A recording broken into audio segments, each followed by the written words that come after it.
Hello and welcome to my YouTube channel Bongdog. I am Akash Kundu, first year MBBS student from Bakuda Somilani Medical College and Hospital. So आज जैसे आप सब लोगों को पता था कि आज जुलाई था सुप्रीम कोर्ट का द हियरिंग डे। तो अब आप लोगों को देखिए दिख ही रहा होगा कि मेरा सारा बात मैक्सिमम अभी मिलने जा रहा है, मैक्सिमम मिल गया है। मैंने बोला था कि पहले दिन में आप लोगों को सुप्रीम कोर्ट से कुछ नहीं मिलेगा, फिर इसमें एक और तारीख आएगा, फिर एक और तारीख में फिर से होगा कि प्रूफ दिखाओ कि मास लेवल का कुछ हुआ कि नहीं। अगर प्रूफ दिखा पाए तो रीनीट होगा, नहीं दिखा पाए तो नहीं होगा। ठीक है। अब मैंने ये भी बोला था कि मैक्सिमम चांसेस है कि प्रूफ नहीं दिखा पाएंगे, क्योंकि मैं मास लेवल पे दोगलापन दिखाना पॉसिबल नहीं, इम्पॉसिबल है टोटली। अब तो मैं आप लोगों को अब ये अभी तक मैंने अपना व्यू बताया जो मैंने पहले बताया था। अभी मैं बोल रहा हूँ कि आज के कोर्ट का कोई क्या व्यू था या फिर कोर्ट का क्या बोलना था। वो लोग बार बार बोल रहे थे कि 23 से 24 लाख का जो कैरियर है, ये पूरा नीट जो एग्ज़ाम है, ये उन 23 से 24 लाख के बच्चों का पूरा क्या कैरियर का सवाल है। नेक्स्ट चीज़ जो है, मेन चीज़, कि कोर्ट भी रीनीट नहीं चाहता। कोर्ट के हिसाब से रीनीट इज़ द लास्ट ऑप्शन। ठीक है। और रीनीट वो कब लेंगे, जब मान लो कि सेंटिटी of the entire exam is compromise. अब मान लो वो लोग, अगर मान लो कि अगर पूरा एग्जाम ही दोगलापन या फिर पूरा एग्जाम ही 2 नंबर से हुआ है, तो फिर वो लोग रीनीट करवाने में होंगे। या फिर एक ऐसा कंडीशन होगा कि मान लो कि अनट्रेसेबल पेपर लीक। ठीक है। अब अनट्रेसेबल है या ट्रेसेबल है, ये आप लोग प्रूफ कैसे करोगे? टेलीग्राम या फिर व्हाट्सएप का कुछ स्क्रीनशॉट, जो टेलीग्राम का स्क्रीनशॉट प्रोवाइड किया था वो कोर्ट ने एक्सेप्ट नहीं किया। ठीक है। और दूसरा बात, वो स्क्रीनशॉट आप सब लोगों को पता है, जो वीडियो वायरल हो रहा था वो एडिटेड वीडियो था, तो इससे केस और कमजोर हो गया। अब नेक्स्ट चीज है कि टेलीग्राम और व्हाट्सएप, इन सबों का, सोशल मीडिया का जो सब प्रूफ होता है वो सब कोर्ट नहीं मानता। तो अनट्रेसेबल पेपर लीक का ये कोई पॉइंट बनता ही नहीं है जो कोर्ट ने बोला। और नेक्स्ट चीज है मास लेवल में पेपर लीक। मास लेवल में पेपर लीक का भी एक फंडा है। अब देखो, मास लेवल का पेपर लीक में उन्होंने एनडीए को और यूनियन गवर्नमेंट ऑफ इंडिया और एक इन्वेस्टिगेटिंग ऑफिसर ऑफ सीबीआई, इन तीनों को ये चीज देखने को बोला है। ठीक है। इन तीनों जो चीज है, मतलब सॉरी, इन तीनों को बोला है कि आप लोग पहले देखिए कि पहला पेपर लीक कहाँ पे हुआ था, CBI report up to date चाहिए। मोड ऑफ लीक क्या था, मतलब ऑनलाइन, व्हाट्सएप, टेलीग्राम या फिर सोशल मीडिया, कहीं पे भी।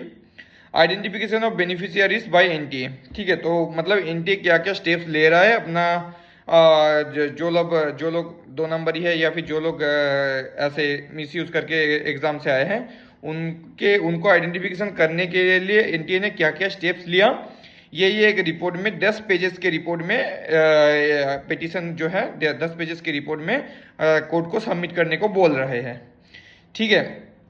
अब नेक्स्ट जो चीज़ है, उन्होंने ये भी बोल दिया कि no stay of counselling. Stay of counselling या काउंसिलिंग होगा कि नहीं, ये totally union government of India के हाथ में है। इंडियन गवर्नमेंट जो बोलेगा वो होगा। काउंसिलिंग के ऊपर बात करने की हमें कोई अधिकार नहीं है, ऐसे सुप्रीम कोर्ट ने बोला कि हम लोग काउंसिलिंग के ऊपर स्टे नहीं करेंगे। ठीक है। अब जो मेन चीज़ है कि इफ जो नेक्स्ट तीन जनों को बोला है कि आप लोगों को प्रूव करना है कि ये मास लेवल पे हुआ है या फिर मास लेवल पे नहीं हुआ है। अगर मास लेवल में हुआ है तभी रीनीट करवाएंगे, अगर मास लेवल में नहीं हुआ तो हम रीनीट नहीं करवाएंगे। ये इन्होंने एकदम सीधा सीधा बोल दिया। अब चीज़ है कि एफआईआर है कि जो मतलब कैसे हम लोग ये प्रूव करेंगे, तो वो बोल रहे कि 3 चीज़ों से प्रूव हो सकता है। एक है पटना का जो एफआईआर है, which is under the influence of central government। CBI का जो रिपोर्ट है वो which is also under the influence of central government। NTA which is also under the influence of central government। और ministry of education which is also under the influence of central government। इन चारों को बोला है कि अपना एक report पेश करो, जो वेडनेसडे 5 PM के अंदर ये रिपोर्ट सुप्रीम कोर्ट को देना पड़ेगा, या फिर एफिडेविट के फॉर्म में जो पिटीशन है सुप्रीम कोर्ट को देना पड़ेगा। और उसमें आपको प्रूव करना पड़ेगा कि ये मास लेवल में चीटिंग हुआ है या फिर सम आइसोलेटेड जगह, और पटना और गोधरा, यही इन जगह में ही चोरी हुआ है। अगर आप लोगों ने प्रूव किया कि ये मास लेवल में चोरी हुआ है तो फिर हम लोग रीनीट करवाएंगे। अगर आप लोगों ने प्रूव किया कि ये मास लेवल में चोरी नहीं हुआ है तो हम लोग रीनीट नहीं करवाएंगे। अब बात है कि ऐसा हो गया है कि चोर को ही बोल रहा है कि बोलो कि चोरी हुआ है या नहीं हुआ है, ऐसा एक बात है। तो ठीक है। तो मैं अभी मैं अपना पॉइंट ऑफ व्यू नहीं बता रहा हूँ, आज कोर्ट में जो हुआ है उसका पॉइंट ऑफ व्यू बता रहा हूँ। तो सीधा बात है कि Patna CBI NTA ministry of education उन्होंने तो पहले ही बोल दिया है ना कि मास लेवल में तो नहीं हुआ है। उन्होंने अपना जो एफिडेविट है वहां पे भी बोला था कि जो चोरी हुआ है वो मिनस्कल लेवल में हुआ है, वो एकदम अच्छे से लिखे थे माइनस्कल लेवल में एकदम चोरी हुआ है। तो उनको फिर से बोलने बोला है कि एफिडेविट में आप लोग लिख दो कि माइनस्कल लेवल में ही चोरी हुआ है, फिर से सेम चीज ही बोला है। और मैं ये आपको पहले ही जो पहले वीडियो था नो रीनिट के लिए मैंने उसमें ही बोल दिया था कि पहले दिन में कुछ ऐसा नहीं आएगा, दूसरे दिन में एनटीए सीबीआई और जो है हमारा गवर्नमेंट ऑफ इंडिया इन तीनों को बोलेंगे कि आप लोग प्रूव करो कि रीनिट है या नहीं है। उसके बाद आप लोग ये क्या करेंगे कि रीनिट कैंसिल कर देंगे। 2021 में भी ऐसा ही हुआ था कि इतना सब लफड़े के बाद भी 2021 में लास्ट में बोला था कि ये 10-15 बच्चों के चीटिंग के कारण पूरा एग्जामिनेशन को कैंसिल करना इलॉजिकल है, सो एग्जामिनेशन रिकॉन्डक्ट नहीं करवाया जाएगा। 2021 में ऐसा हुआ था, तो अभी 2023 में ही सेम चीज़ ही हो रहा है। ये लोग बोलेंगे कि सारे बच्चे वो इन छोटे पैगामे में चीटिंग को हम लोग ओवरऑल नहीं करेंगे, तो वो यही बोलेंगे कि हम रीनिट नहीं करवाएंगे। सो यही है।